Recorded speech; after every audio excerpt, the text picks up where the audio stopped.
the applause of the Israel lobby thesis of Walt and Mersheimer. I'm critical of that. I'm not somebody to underestimate the power of the lobby. Far from it. But I am not somebody who believes that America's foreign policy is driven, calculated, and cooked in the lobby. I believe there are other elements in the making of American foreign policy. And I also worry, if we focus on the lobby, we basically attribute altruistic motives to American foreign policy and make America too innocent of an empire. This is why the Israel lobby thesis attracts many retired American diplomats in the Middle East, some of whom, in my opinion, have anti-Semitic tendencies, because they argue America's foreign policy is great if it wasn't for that Israeli lobby or some Jewish conspiracy. So I believe that no, American foreign policy is the responsibility of the United States. If the Israel lobby has a role, it is because American administration wants it to have a role, and Congress. And I don't believe that Bush or Obama are dragged by the Zionists into war kicking and screaming. Excuse me, you may say the way you said right now in order to expand your audience. However, all the evidence is against you, because we are not talking about anti-Semite, because themselves are. Because they are from Khazar, from the Black Sea area. However, if you read even the Jewish intellectual, they say the same thing. Petrus say the same thing. This is not for oil. The slogan for no blood for oil is phony. It's phony in order to divert attention. The basic premises of this war is to remove the from the Israel point of view, remove the leaders who are with Israel and divide the regional state into non-Arab. If you go to Sudan, the same thing. Save Darfur is the same thing. It's nothing to do with American policy and American interest. It's against American interest. American had the access and cheap oil. Why they should go and divide and destabilize Sorry, you have to give chance to regional other people. You have to stop now. Because Thank you. This, whatever you said, is not going to help the real discussion. You have to stop now. I'm sorry. You Everyone really have to knows stop that. now. Thank you.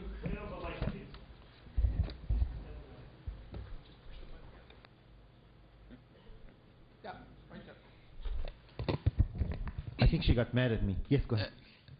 Thank you for your talk. It was very interesting, and I agree with, especially with your thesis that American policy in the Middle East has more to do with American hegemony than actually oil.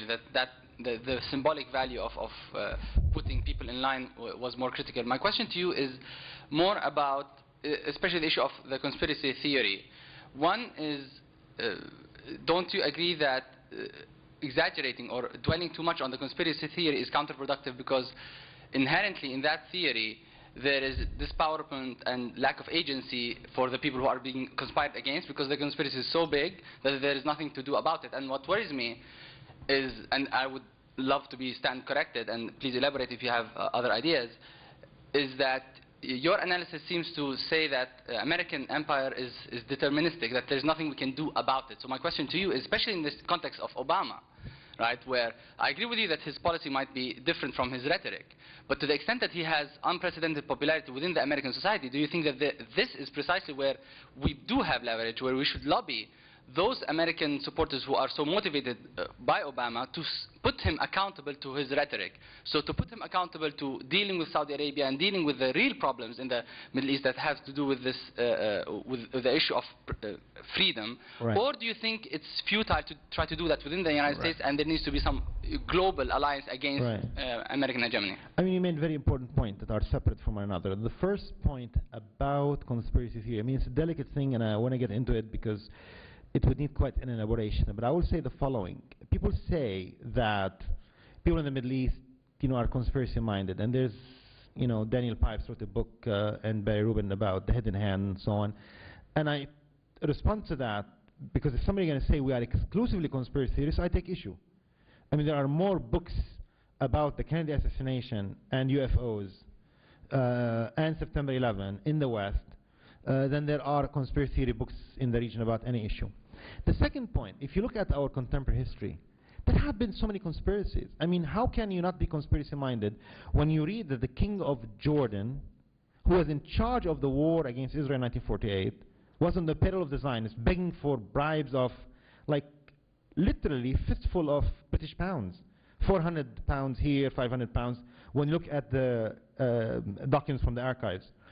Or that in every negotiations, Arab and Israelis, there was an Arab, somebody on the Arab side was giving information to, Avi Schleims across the divide, he talked about that. Or you talk about the role of King of Jordan when he flew in 1973 because he was afraid, look, those Arabs are planning a war on Israel. He wanted to warn them. Fortunately for me, the Israelis ignored his warnings. So, I would say that there are good reasons to be conspiracy theorists given the extent to which outside powers intervened and put people in power, overthrew leaders, installed dictators, the Shah of Iran, Hosni's Zaim in Syria. So many examples to ignore. Having said that, to go too far in conspiracy theorists, one is an insult to the brain, because then you go into fantasy land and you start looking for conspiracies that do not exist, like September 11, people who think that the United States was behind it, or that or that bin Laden is living in Honolulu. There are many crazy scenarios like that. So, I agree with you that sometimes it may reduce the power of agency. On the second point you made, that there's nothing you can do because the empire is stretching. No. I think that those two things are not contradictory. To say that the United States is intent on resorting to force to project its power politically and economically throughout the world is not to say that it's succeeding. I can tell you as an observer, it's failing miserably in Afghanistan, Iraq.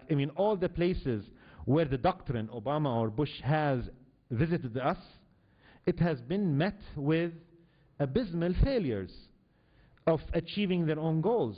This is why the Obama and the Bush administration have created a formula of cooking the books, so to speak. So they have goals in Iraq, and then they don't achieve them. So they change the goals as they go along, and then we say we're achieving them. So the goals in the beginning would be about weapons of mass destruction. They don't finally say, well, democracy. And then they don't make democracy, and they said, our goal is to have an effective government.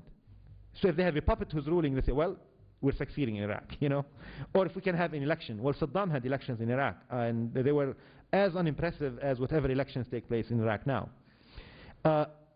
In response to that, there is quite a bit of resistance in the Middle East every time there is an American occupation or intervention in the affairs of countries, from North Africa, Sudan, or Somalia, or Lebanon, and Palestine, and so on. The third point you make about what is the obligation of us here in the United States to lobby the administration, or whether it's futile.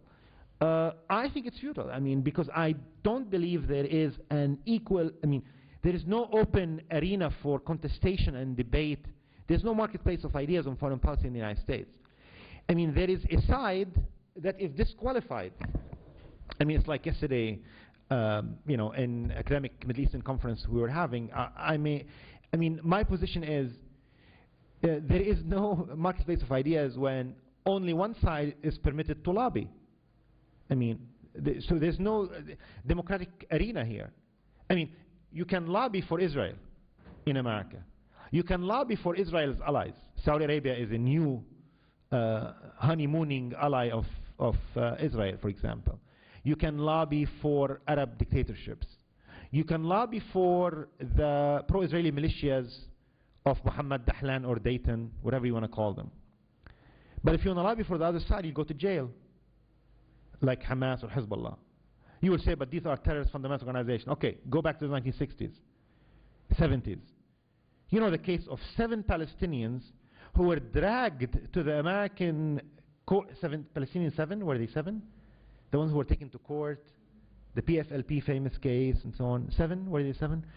They were dragged through the court system for years because those Palestinians attended a dance evening for Palestine, and they were accused of rendering service to terrorism. So, how can you talk about lobbying in a place that does not allow for free contestation of ideas in that source? Plus, To argue for lobbying in the United States is to believe in the liberal premise of the American